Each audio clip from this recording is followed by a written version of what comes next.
আমার সোনার বাংলায় ধর্ষকের ঠাঁই নাই স্লোগানকে সামনে রেখে সারা দেশে চলমান ধর্ষণ, শিশু ও নারী নির্যাতনের প্রতিবাদে মানববন্ধন অনুষ্ঠিত হয়েছে শেরপুরে।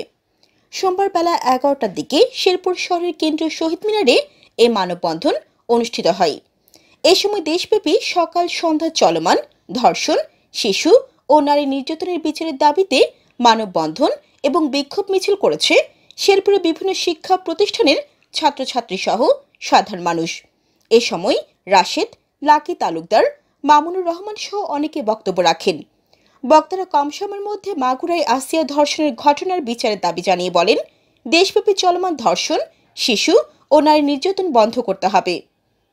জান্নাতুল আফসানা, চ্যানেল বাংলা।